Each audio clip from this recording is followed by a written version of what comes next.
Voilà. Le Rambam, dans son commentaire de la Mishnah sur Perek Helek, décrit la façon dont on enseigne à des enfants. Pour arriver à motiver les enfants, on leur propose des récompenses pour les différentes choses pour qu'ils arrivent à étudier. En vérité, dit le Rambam, nous ce qu'on vise, c'est le but, c'est qu'ils apprennent. Et le moyen qu'on utilise, c'est les récompenses. Mais dans la tête d'un enfant, le but, c'est le cadeau. Et le moyen, c'est d'apprendre. Oui. Et si on est obligé de passer par là, puisque l'enfant, il n'a pas de maturité, et donc, toujours, il va être motivé par des choses qui, en vérité, dit le Rambam, doivent évoluer en fonction de l'âge de l'enfant. Donc, un enfant qui est tout jeune, pour lui demander de faire quelque chose, on va lui proposer des choses à manger. Un enfant un peu plus âgé, on va lui proposer des habits, des choses qui le mettent en valeur. Et s'il est plus grand, on va lui donner des postes de responsabilité, on va lui donner de l'argent, c'est du pouvoir. Et au fur et à mesure que l'enfant progresse, eh bien, on va lui donner des récompenses qui vont le motiver, qui évoluent en fonction de la maturité de l'enfant, mais en vérité, on est toujours dans un système qui est à l'envers. C'est que nous, on veut qu'il obtienne telle et telle chose pour laquelle il n'est pas motivé, et on emploie un moyen qui va le motiver, n'est-ce pas? Bien. En général, les adultes, ce sont des enfants qui s'ignorent, c'est-à-dire qu'ils continuent dans l'âge mûr à agir comme des enfants, seulement ils ne se rendent pas compte, parce que eux, ce n'est pas tellement des bonbons qu'ils recherchent et tout. Donc, souvent, dans les mitzvot, on va faire les mitzvot, c'est l'olishma, c'est-à-dire dans l'attente de quelque chose d'autre que la mitzvah. Alors, pour qu'on soit motivé par la mitzvah, il faudrait que la mitzvah ne nous motive pas tellement, le limoud ne nous motive pas tellement. Alors, on nous propose la richesse, le kavod, le olam haba. Tout celui qui va agir, dit le Sifré, pour devenir riche, il va étudier faire le mitzvot pour qu'on l'appelle rabbi, il va étudier faire le mitzvot pour avoir olam haba. En vérité, c'est quelqu'un qui ne fait pas les choses comme il se devrait, c'est encore toujours un enfant, mais qui ne se rend pas compte qu'il continue à reproduire exactement le même fonctionnement que l'enfant, d'agir pour des buts qui ne sont pas le vrai but. Le vrai but, c'est l'Ahava et Hachem, d'aimer Hachem, de faire les choses parce qu'on aime Hachem, et si on aime Hachem, si on aime quelqu'un, on veut lui faire plaisir. C'est pas parce qu'elle nous apporte quelque chose, simplement parce qu'on l'aime. Et le plus grand dans cette mida de faire les choses par amour pour Hachem, c'est Avram Avinu. Avram Ohavi, il est qualifié par Avram qui m'aimait, qui est l'ami d'Hachem. C'est-à-dire chez Avram Avinu, il n'y a que l'amour d'Hachem qui compte. Il fait les choses parce qu'il aime Hachem, parce qu'il est reconnaissant à Hachem de lui avoir donné de la vie, d'avoir créé le monde. Il ne se préoccupe que d'Hachem et absolument pas des récompenses. Et c'est ça ce qu'on appelle quelqu'un qui est shalem dans sa avoda, quelqu'un qui est accompli, qui a réalisé, qui s'est réalisé dans la avoda Hachem. C'est quelqu'un qui a compris que pourquoi tu étudies, c'est parce que l'étude elle est importante. Pourquoi tu fais les mitzvot? Parce que les mitzvot c'est vrai. C'est comme ça que c'est. Et pas parce qu'on te promet quelque chose à côté des mitzvot. Pas parce que si tu fais les mitzvot, on te fera du kavod ou tu auras du olam haba, même du olam haba. D'accord? Bien. Et c'est ce qu'on dit. Ou bemitzvotav chafetz mood, amar Rabbi Elazar, bemitzvotav velo bischar mitzvotav. On définit quelqu'un qui aimait les mitzvot, on dit il aimait les mitzvot, il n'aimait pas la récompense que donnaient les mitzvot. Il aime les mitzvot. La Gemara dans Sota Lamed Aleph définit Avram comme celui qui faisait mais ahava. Quelqu'un qui fait les choses par amour pour Hachem sans l'attente de la moindre récompense. À cela, on est obligé d'opposer le début de la paracha de Lech Lecha. Vayomer Hashem el Avram, Lech Lecha me'artzecha u'mimolattecha u'betavicha el haaretz asher areka. Hashem dit à Avram, va pour toi de ta terre, de ton lieu de naissance, de ta maison paternelle, vers le pays que je te montrerai.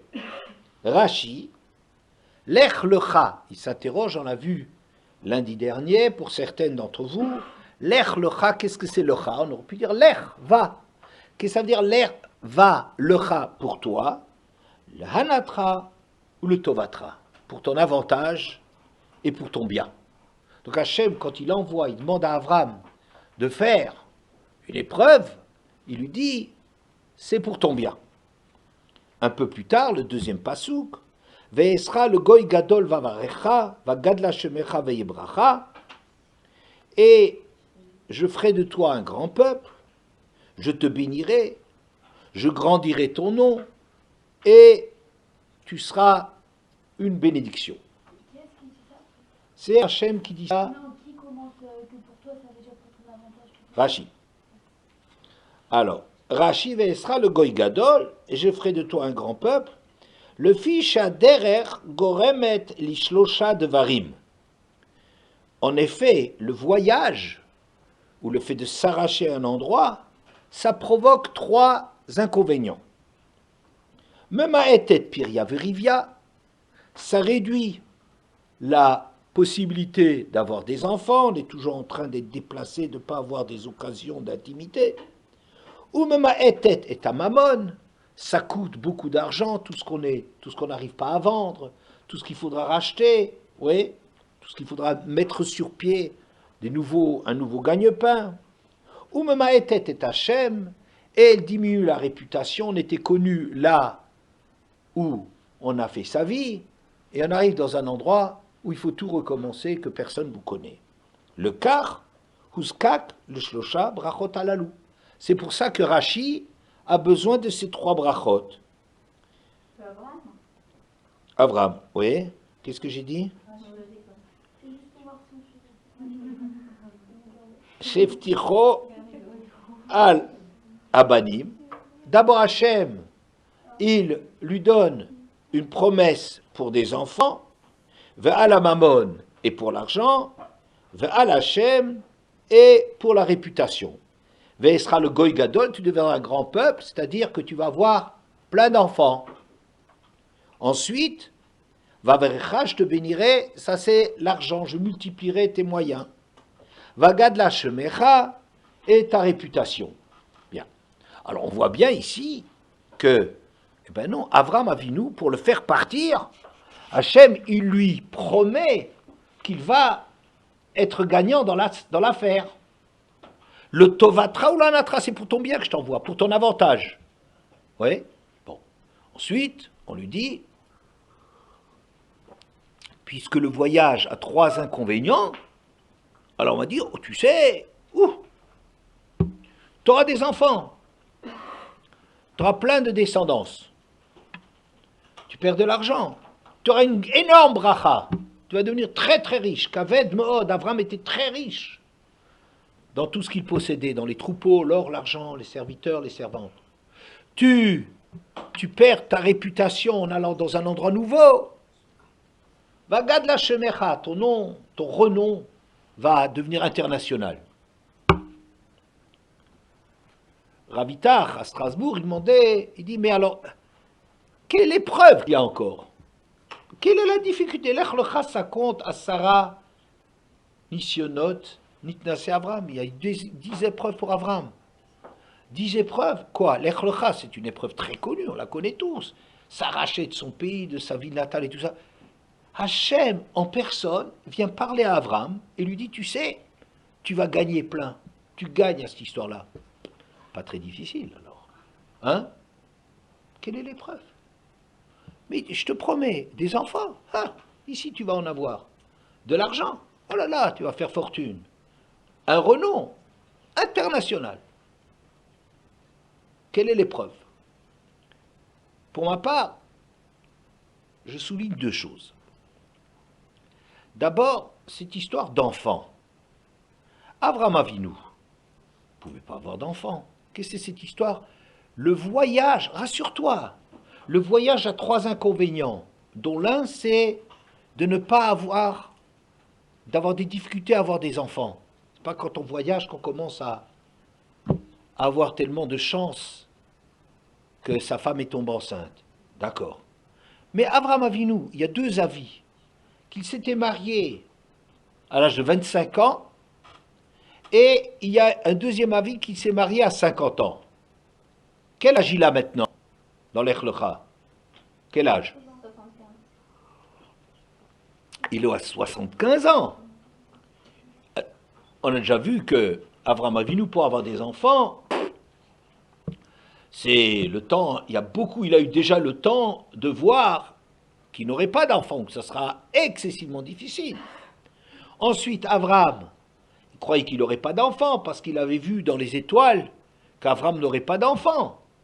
Donc, qu'est-ce qu'on vient le rassurer sur le fait que même si on t'enlève la possibilité d'avoir des enfants ici, mais t'en auras beaucoup. On ne les fait rien perdre là-dedans. Oui, et on le rassure là-dessus.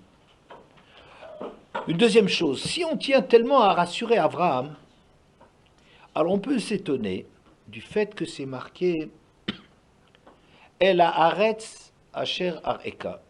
Je t'envoie vers le pays que je te montrerai. Pourquoi est-ce qu'Hachem ne lui dit pas directement dans tel et tel pays? Parce que, dit Rashi, et ce que Rashi dit, c'est toujours des chachamim, hein, c'est d'ivrei Razal. Rashi ne sort pas des choses de son bonnet.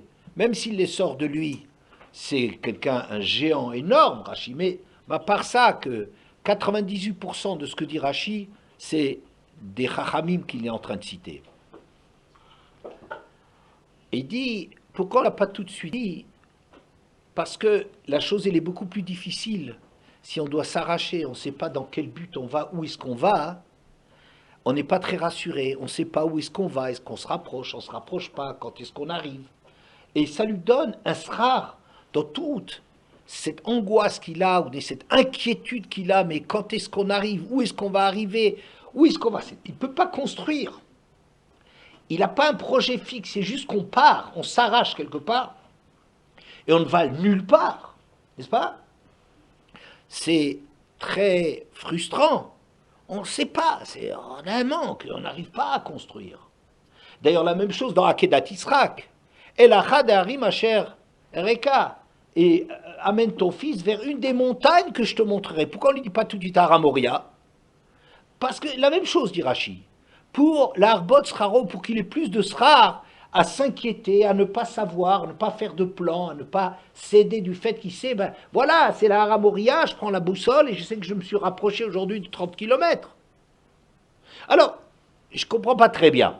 D'une part, on tient à rassurer Avraham, en lui disant, le Cha, c'est pour ton bien, tu perdras rien à l'affaire. D'une part, on lui dit, tu risques de perdre ça et ça et ça. Il dit, mais non, tu vois ça beaucoup mieux. Là où je t'amènerai que, si en vérité on lui balise la route, c'est-à-dire on facilite le truc, on fait une autoroute, c'est facile pour Abraham de partir, qu'on se demande, au point de se demander, est-ce qu'il y a encore une épreuve là-dedans, tellement que c'est facile de... Ouais. Et d'autre part, on lui rend les choses difficiles, on lui donne l'inquiétude, mais où est-ce qu'on va, comment est-ce qu'on va pour lui donner du salaire, on ne comprend pas très bien. Il y a un autre texte qui pose la même difficulté, c'est après la guerre des rois. Après la guerre des rois, Avraham Avinu s'est lancé à l'attaque des rois les plus puissants de son temps, et il a gagné. Et le texte dit, Acharad varim haele, hayad var Hashem el Avram b'machazeh lemor, al tira Avram, anochi magen lach, harbe mod. Après ces événements, Achar dit Rashi, c'est tout de suite après, donc tout de suite à la guerre des rois, Hachem s'adresse à Avram dans un songe, dans une vision, et lui dit, n'aie pas peur Avram, moi je te protège, ton salaire sera très grand. Oui, Rashi sur place, c'est le Perek Tetvav, premier pasouk, אחר הדברים האלה, אחר שנעשה לו נס זה, שהרג את המלאכים.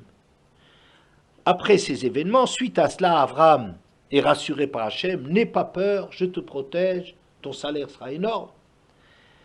Alors, Rashi explique, suite au miracle où il s'est lancé comme ça contre les rois, il est arrivé à tuer les 4 rois puissants, Vaya Doeg, Vomer, et il se souciait en disant, Shema Kibal Tisrar, Al Kol Tzidkotai, peut-être j'ai déjà, par ce miracle, reçu la récompense de tout le bien que j'ai pu faire.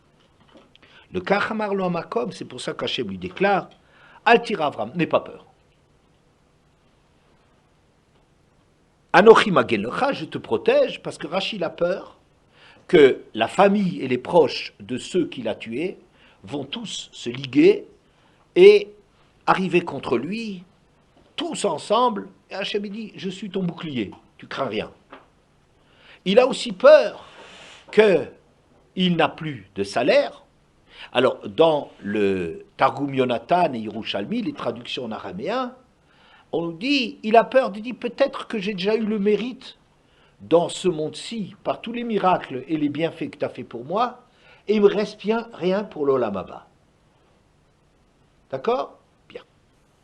Alors, ce qui me pose problème, évidemment, c'est de comparer ce que Rambam, suite à la Gemara de Sota, dit d'Avram, et ce qu'on voit ici sur Avram. Parce que si vous écoutez le Rambam s'étend longuement pour expliquer que c'est vraiment nul pour un adulte encore d'avoir besoin de récompense.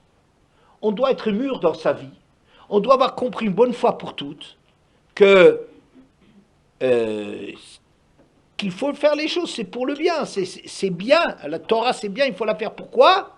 Pas dans l'attente d'une récompense, parce que c'est les justes. Et les mitzvot, parce que c'est émet, il faut faire ce qui est émet. Elles s'imposent parce qu'elles sont vraies. Akadosh Baruch Hu, on fait les choses par amour pour Akadosh Baruch Hu, pas pour le salaire. Et le Rambam est megané, il déprécie, dévalorise les gens qui encore qui feraient des choses pour du Olam Haba, pour devenir riche, pour une réputation. Mais je dis, mais c'est les 3 trucs d'Avraham Avinu. Vous voyez, c'est les choses que dans Avraham Avinu, il a peur qu'il n'a plus d'Olam Haba, il a peur dans ce monde d'être attaqué, il a peur de ne plus avoir de mérite. Mais c'est nul ça. C'est nul qu'Avraham Avinu, qui est tellement grand, tellement grand. Et on voit par ailleurs qu'on le rassure, qu'on dit non, l'echlecha, le tovatra, l'anatra, tu vas être compensé largement de tout ce que tu perds ici. Ben, comprends pas. J'ai vu dans une Maseret Sofrim, c'est un traité qu'on étudie rarement. Dans le Perek Kaf Aleph, on dit la chose suivante. Ha'adam gadol ba'anakim, un homme qui est grand parmi des géants. Un homme grand parmi des géants. Qui c'est un homme grand parmi des géants? C'est Avraham Avinu, dit le texte. Avraham Avinu, même dans les géants, parmi les géants, c'est un grand. Et on dit là-bas qu'Avraham Avinu, Achilato ou Shtiato, une seconde, que Neged Shivim ve'arba anashim. Quand il mangeait et buvait, ça correspondait à 74 hommes. Oui, qu'est-ce qu'il y a? C'est où c'est dit?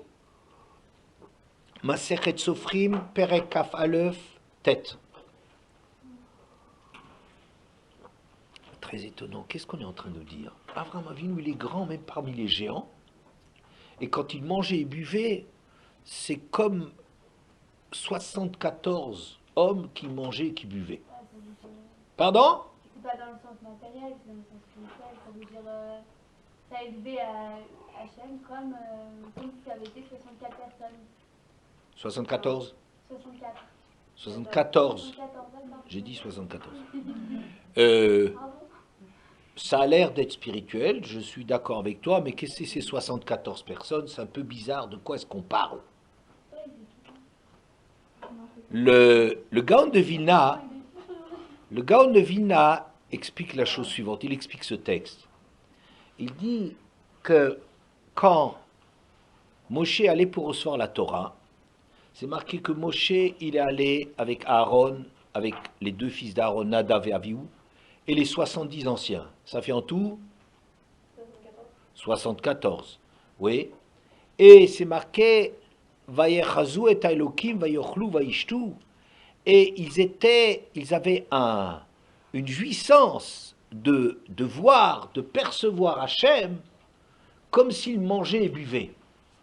Alors le Gaon de Vilna dit la chose suivante. Il y a un niveau où on peut déjà avoir une petite perception de quelque chose, c'est quand on allait manger le Maaser Sheni, c'est un certain prélèvement à Yerushalayim. On est à Yerushalayim, dans un mitzvah, et on avait comme ça une perception de certaines choses. Il y a une perception qui est plus grande que cela, c'est celle du Kohen qui mangeait de la trouma.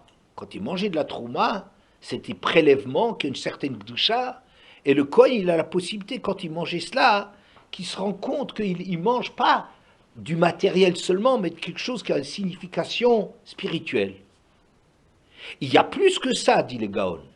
Un Kohen qui mange des Kodashim Kalim, des korbanot d'un degré moins élevé, mais c'est des korbanot, c'est encore plus que de la trouma, parce que ça, il faut qu'on le mange absolument à Yerushalayim, dans le cadre de Yerushalayim, dans un délai imparti, avec les halachot, et là-dedans, on se rend compte déjà. Il y a le Kohen, qui mange des kodesh kodashim, les choses qui sont les plus sacrées, que c'est encore plus restrictif, que c'est à Yerushalayim, mais à l'intérieur du Beth Amikdash, et on a moins le temps pour les manger. On ressent que dans ce cadre-là, il y a des perceptions de grandeur qu'on peut avoir. Il y a plus que ça, dit le Gaon. Shlomo HaMelech, quand il avait construit le Beth Amikdash, il avait organisé 7 jours de jouissance tellement grande, quand il a inauguré le Beth Amikdash, que les gens ont mangé pendant les 7 jours. Il y avait Yom Kippour.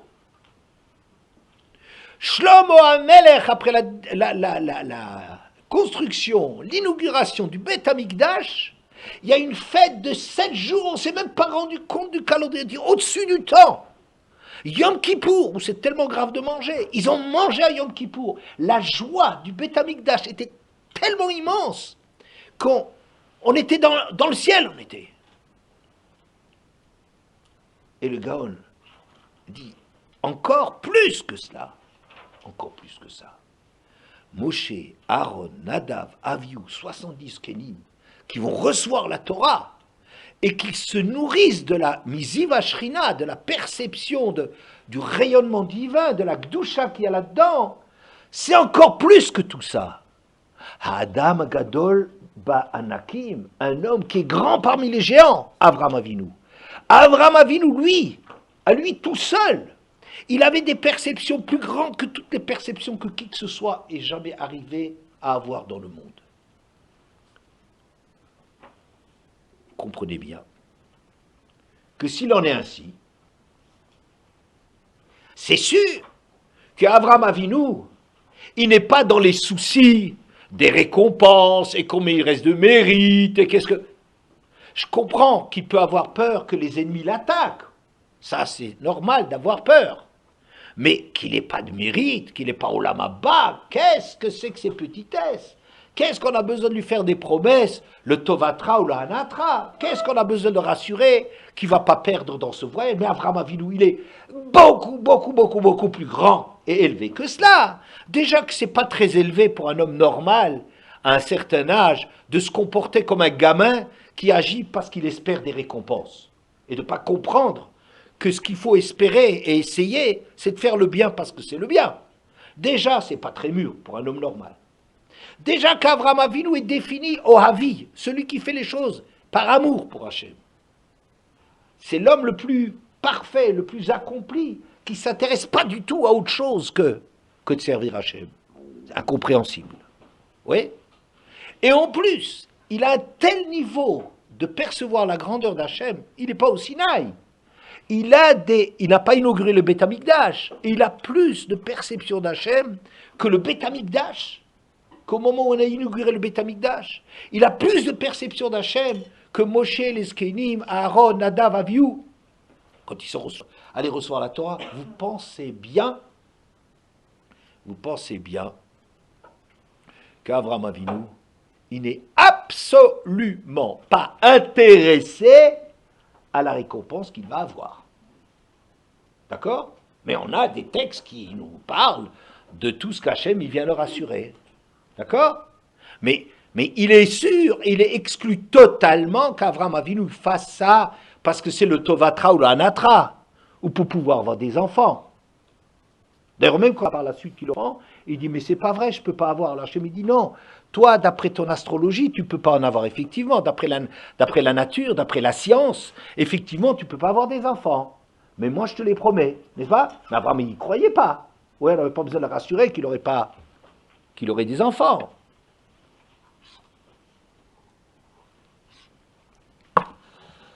Alors, il y a un midrash au début de Parshat Lech Lecha, le 4e midrash, Perek Lamed Tet, le midrash Dalet. Il dit HaChochma ta'oz lechacham mi asara shalitim asher ba'ir. La Chochma donne plus de force au Chacham que 10 qui se trouvent dans la ville. De quoi s'agit-il? Voilà. Elle donne plus de force au Chacham que 10 dirigeants qui sont dans la ville. Le Midrash traduit ça et nous dit que les 10 dirigeants qui sont dans la ville ont fait allusion aux 10 générations depuis Noach jusqu'à Avraham Avinu. C'est les dirigeants des générations. Il y a eu 10 générations chez Asara Dorot, Minoach, Vad Avram. Et ces 10 générations n'ont pas obtenu qu'Hachem leur adresse la parole. Arrive Avram, et Hachem dit, Vayomer Hachem el Avram, Lech Lecha, etc. Hachem parle à Avram. C'est-à-dire qu'Avram Avinu a mérité une chose que toutes les générations, que 10 générations de l'histoire sont passées sans qu'Hachem leur adresse la parole. Ce qui m'a beaucoup intéressé, c'est qu'on appelle Abraham, on l'appelle Chacham. On n'a pas dit le Chesed donne plus de force que 10 générations, n'est-ce pas? On dit la Chochma. Abraham est un Chacham, et c'est parce qu'il est Chacham qu'il obtient qu'Hachem lui parle. Pas parce qu'Abraham était accueillant, pas parce qu'Abraham il était reconnaissant à Hachem, pas parce qu'Abraham il était un Baal Chesed comme on n'a jamais imaginé. C'est pas pour ça qu'on s'est adressé à lui, mais parce que ça s'appelle la Chochma, ta'oz de Chacham. La Chochma, elle donne une dimension au Chacham que les 10 générations n'avaient pas. Abraham est un Chacham. D'ailleurs, la Gemara, elle dit que le traité de l'idolâtrie qu'Avraham Avinu il étudiait, il avait 400 chapitres. Nous, on étudie dans le Chasse, quand on étudie la Gemara, le Talmud, on a un traité qui s'appelle l'idolâtrie, il a 5 chapitres. Mais Avodah Zara de Avraham Avinu a 400 chapitres. C'est-à-dire que c'est énorme, considérable, tous les détails de Avodah Zara. Avraham, il connaissait tous les coins, les recoins, les moindres détails de tout ce qu'il fait. Il était immense comme connaisseur. D'ailleurs, il est intéressant que quand on décrit Avraham, très souvent vous verrez chez lui qu'ils sont allés vers le sud. Ils sont allés vers le sud, dans leur chemin vers le sud. À plusieurs reprises chez Avraham Avinu, toujours du sud. Vous savez qu'est-ce que c'est le sud? Harotse, le Harkim, Yadrim. Comment vous faites dans la Hamida avec le sud? Ça vous dit quelque chose, le sud et la Hamida? Non? Qu'est-ce que, pardon, est-ce que le sud? On recule. Le nord et le sud, dans la Hamida, ça vous dit rien? On se dirige vers Yerushalayim, dans sa Hamida. Ok. Si on dévie un peu vers le sud, oui, Ah, c'est pour l'argent et pour la chorma, non? très bien. Et le sud, c'est la Chorma, évidemment. Puisqu'Abraham Avinu, tout le temps, tu vois, il va vers le sud, il va vers le sud. Comme s'il est... Le but d'Abraham Avinu, c'est cette Chorma qu'il peut... Parce que le sud, c'est en général des régions qui sont sèches, qui matériellement parlant, elles sont pas riches. Le sud, c'est le Negev, ouais, c'est le desséché. C'est des coins dans lesquels il faut faire des grands sacrifices financiers pour arriver à la Chorma. On savait par exemple que les descendants de Yitro étaient des gens qui étaient à Kiryat Sefer. Ils allaient vers la ville de l'étude du livre, vers le sud. C'était des gens qui étaient intéressés que par l'étude. Quand ils se sont convertis, ils ne sont pas après reposés que c'est devenu des balébatim, des gens, des propriétaires, des gens riches et tout ça. Ils continuaient dans le chemin de Yitro de vouloir faire les choses parce qu'ils étaient tellement intéressés par la connaissance. Et le Rambam, quand il parle des lois sur l'idolâtrie, alors il décrit comment le monde, c'est le début du traité sur l'idolâtrie de Rambam, et le Rambam décrit la dégradation du monde. Au début, on croyait à Hachem, après on a commencé à croire que honorer un grand roi, c'est honorer aussi ses représentants. Alors les gens, par kavod pour Hachem, ils ont fait du kavod au soleil, à la lune, aux étoiles, en se disant que c'était du kavod pour leur maître, n'est-ce pas? Si on reçoit une délégation d'un roi, alors évidemment, c'est du kavod qu'on fait au roi de bien recevoir ses représentants, n'est-ce pas? Mais si ces représentants ne représentent rien pour nous, ouais, eh ben, c'est quelque part dire au maître, ils sont nuls tes représentants, ça veut dire quelque part toi, t'es pas terrible. Donc, on a fait cette erreur terrible de croire que faire du kavod au soleil, c'est faire du kavod à celui qui a créé le soleil, en disant c'est extraordinaire le soleil. Ouais, en vérité, c'est pas comme ça, c'est extraordinaire celui qui a fait le soleil. Mais il y a un petit déplacement là-dessus en disant admirer le soleil. Alors au début, c'était une erreur qu'on ne se rendait pas très bien compte. Mais après, on a commencé à honorer le soleil, on a commencé à faire des temples pour le soleil, la lune, les étoiles et tout ça. Ensuite, on a fait des représentations. Ensuite, on a fait des corbanotes. Et on oubliait progressivement Hachem qui était à l'origine de tout. Au début, on l'a fait pour Hachem, pour faire du caveau de roi. Mais après, on a tout oublié. Et alors, les gens, ils ont fini par complètement oublier Hachem. Complètement. Ils ne savaient même plus ce que c'était. Ils croyaient que le pouvoir, c'était les prêtres de ces temples qui expliquaient des histoires aux gens sur le pouvoir des étoiles et des choses de ce genre-là. Et le Rambam, dans la 3e halakha du premier Pérec d'Avodah Zarah, il disait, et le monde, c'est comme ça qu'il fonctionnait jusqu'à ce qu'apparaisse le pilier du monde, à savoir Avram Avinu. Et il a commencé, très jeune, à réfléchir dans son esprit. Et il réfléchissait le jour, il réfléchissait la nuit.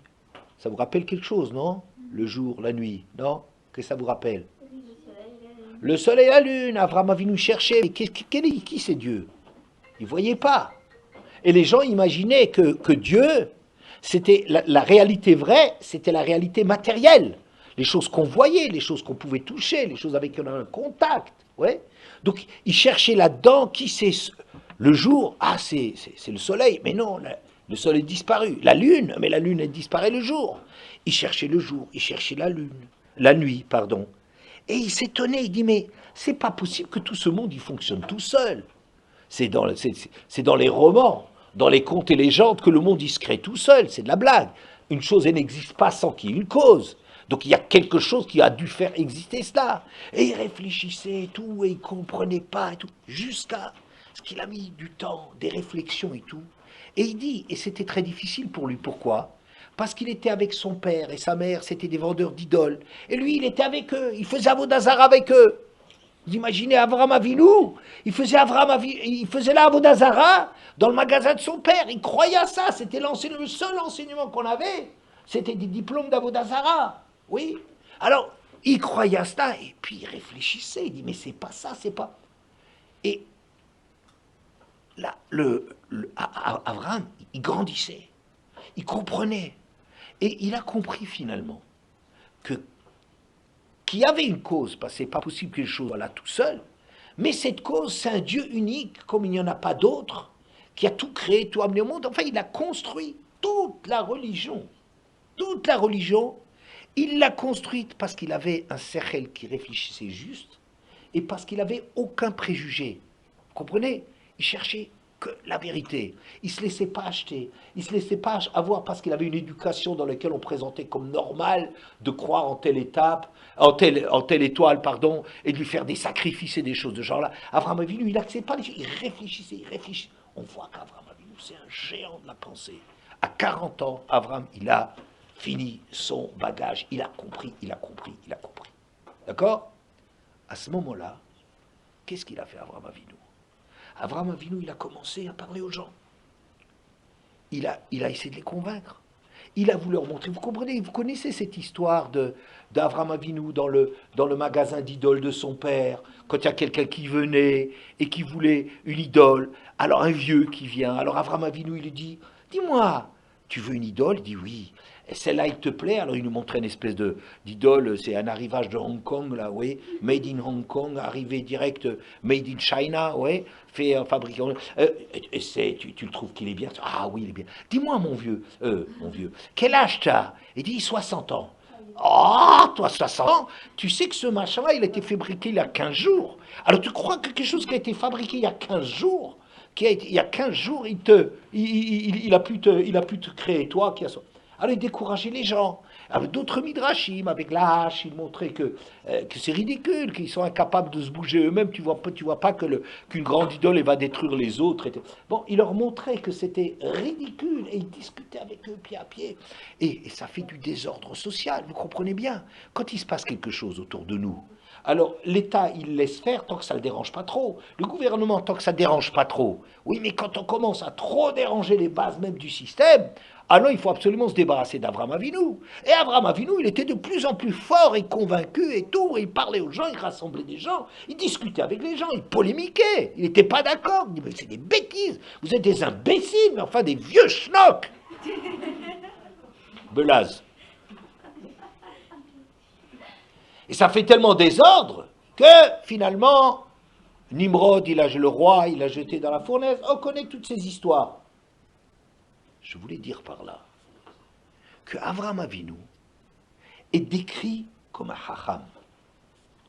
Il y a quelque chose d'extraordinaire chez Avraham Avinu et qui est occulté par le fait qu'Avraham Avinu, il a un cœur tellement large, une générosité tellement folle que on reste sur ces images de Talmud Torah qui sont sans doute vraies ou partiellement vraies.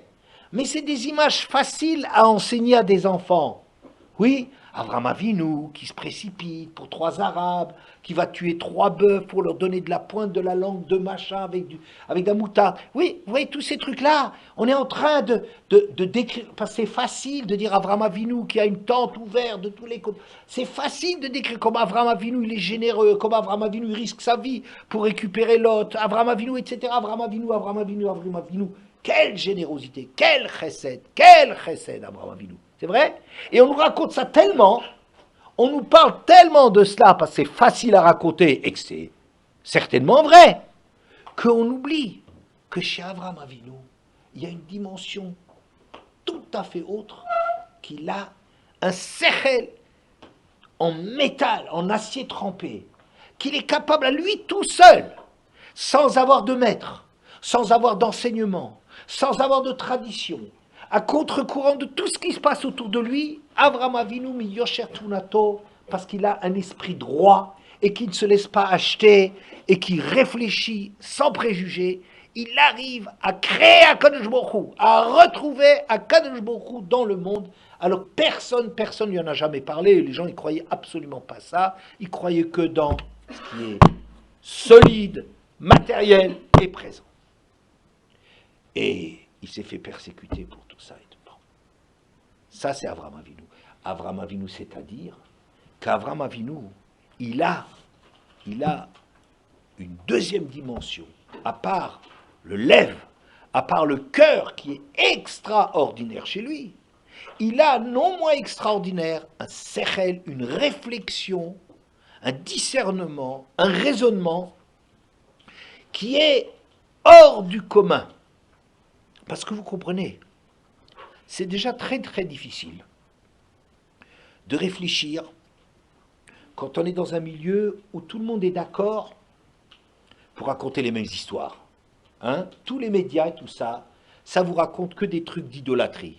Ça vous fait que de la pub sur les étoiles qui vous, etc.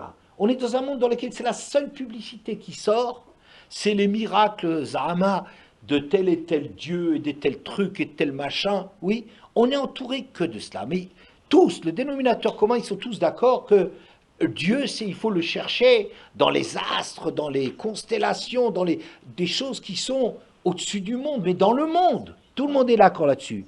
Arriver à réfléchir tout seul, à construire contre le courant, c'est très, très, très difficile. Oui. Mais moi, je trouve encore plus extraordinaire que quand on arrive à des conclusions, aller disputer avec les gens, discuter, se disputer, remettre en question, polémiquer, je dirais ça c'est incroyable comme il est fort dans sa chorma. Il est tellement fort dans sa chorma que lui, il sait que c'est ça la vérité, parce que ça ne peut pas être autrement.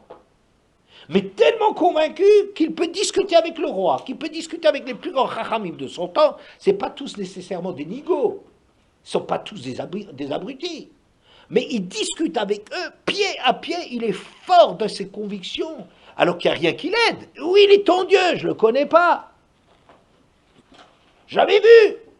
On l'aurait vu s'il existait. Il y a des questions évidentes, stupides, mais très fortes, de dire, si Dieu existait, on l'aurait déjà vu, etc. Il y a des évidences, mais Dieu, il n'existe pas. Où il est Dieu? Tu as déjà vu Dieu? Mets-moi ça dans une bouteille. Ça n'existe pas.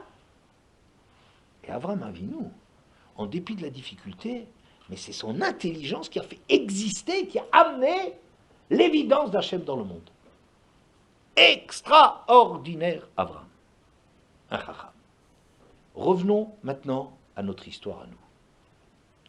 J'ai dit qu'il est absolument exclu, mais alors totalement et radicalement, que Avraham Avinu, il fasse des choses avec un intérêt. Je dis, il est tellement grand, Avraham Avinu, il est tellement au-dessus de ça, son amour pour Hachem est tellement absolu, qu'il ne fait pas des choses parce qu'il y trouve un intérêt. Mais alors, qu'est-ce que ça veut dire, le tovatra ou la anatra? Mais qu'est-ce que ça veut dire que le voyage nous donne des inconvénients et qu'on va compenser ces inconvénients? Surtout que pour celui pour les enfants, c'était de la blague, il n'y avait pas de risque, il n'avait pas d'enfants, il ne pouvait pas en avoir, alors. Oui? Alors, et qu'est-ce que ça veut dire dans la traduction? Après la guerre des rois, il avait peur qu'il n'ait plus d'Olam Haba. Comme si alors que le Rambam, il dit que quelqu'un qui fait, il rapporte le chiffre, il dit que quelqu'un qui fait parce qu'il espère Olam Haba, c'est quelqu'un qui ne fait pas par amour pour Hachem. Et Avraham, dans la Gemara, est qualifié comme quelqu'un qui est le prototype même, le type extraordinaire, l'archétype, l'archétype le plus grand représentant de l'amour d'Hachem. Ah, je dis, voilà. Nous, on connaît, si on connaît un petit peu les textes, on connaît la grandeur de Moshe Rabbeinu. Moshe Rabbeinu, il est toujours Hareinina et Drachecha, je veux comprendre comment tu fonctionnes, je veux savoir comment c'est les midotes d'Hachem. Moshe Rabbeinu, il a conquis des choses extraordinaires de la connaissance d'Hachem. Il a connu Hachem d'une façon extraordinaire.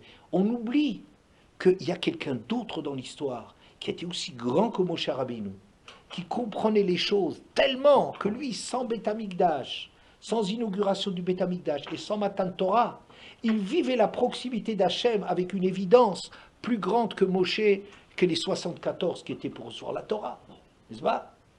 Alors, Avram Avinu, c'est ça, Avram Avinu, Gadol Sheba Anakim, c'est un gigantesque bonhomme parmi des géants. C'est un grand parmi des géants, que lui, ce qu'il veut, c'est comprendre Hachem. Et il me semble, et c'est comme ça que je veux expliquer cette paracha, qu'Avram Avinu, évidemment, n'a pas besoin d'être rassuré. Et c'est pas pour ça qu'il part. S'il s'agit d'une épreuve, le fait de partir en Eretz, c'est parce que, comme il ne veut agir que pour Hachem, et qu'il a du succès là où il est, comme c'est marqué, et Nefesh Asher Asu B'Haran, ils avaient converti plein de monde à Haran. Ils avaient beaucoup de succès, ça fonctionnait fort.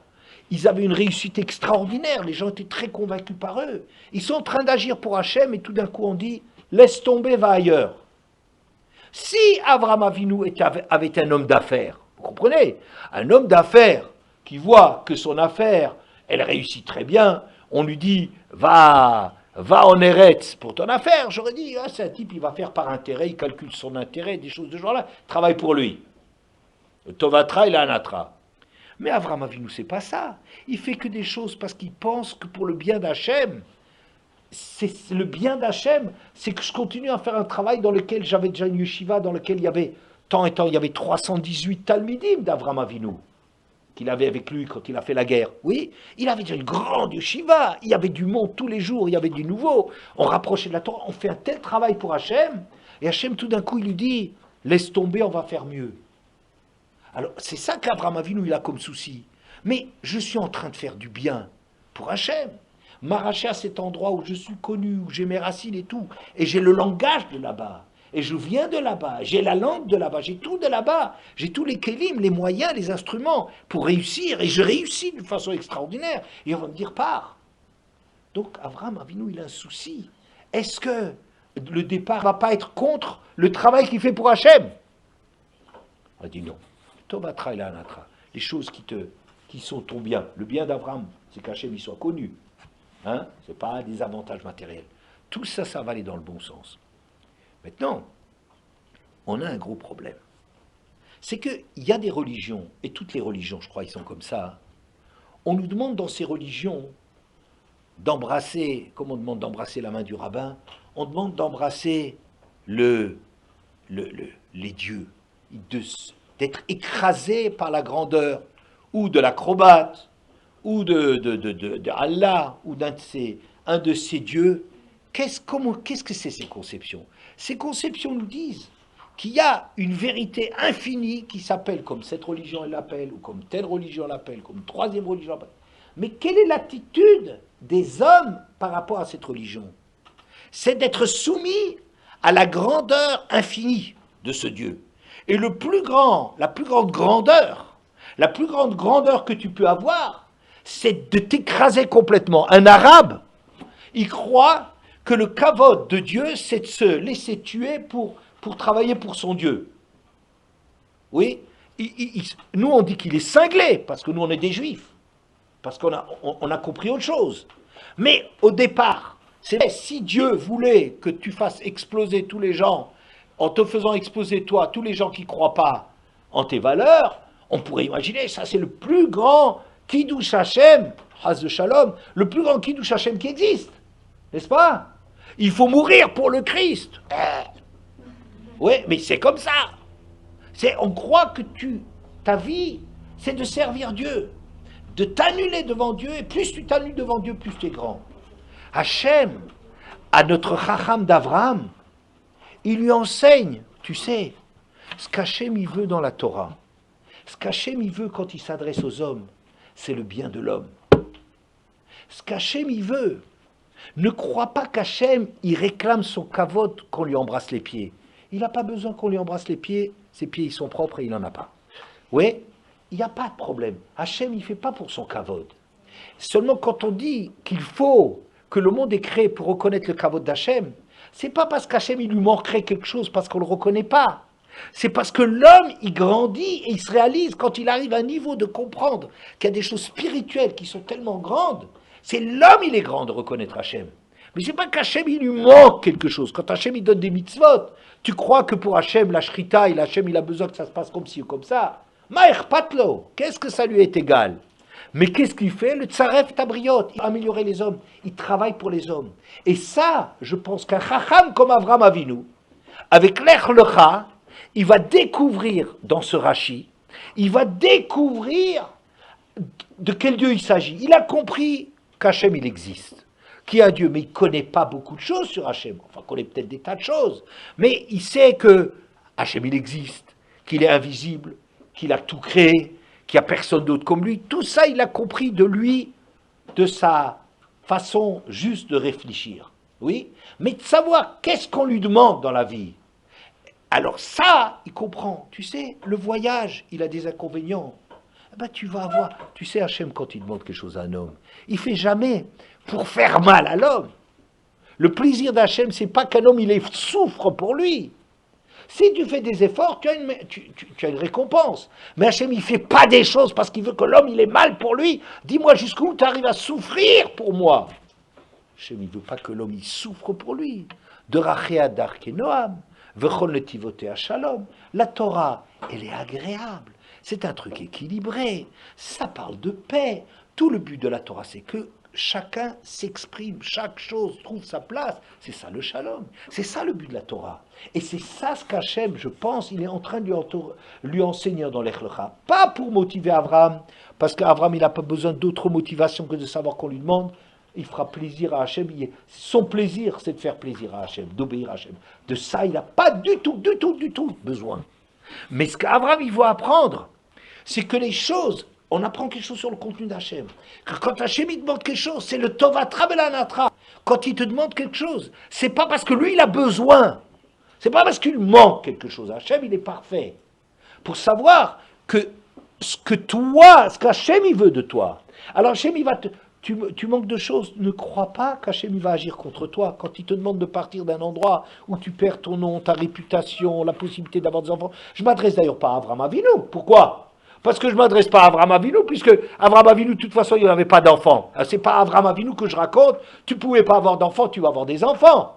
Que le voyage, il enlève, il rend difficile d'avoir des enfants, mais je te donnerai encore plus d'enfants. Abraham Avinu, de toute façon, il ne pouvait pas avoir d'enfants. À l'idée d'Abraham, n'est-ce pas? Mais Hachem, il est en train de nous rassurer que tout ce que tu es en train de perdre, parce qu'Hachem, il te demande, c'est des choses qu'en vérité, tu vas récupérer, multiplier comme choses.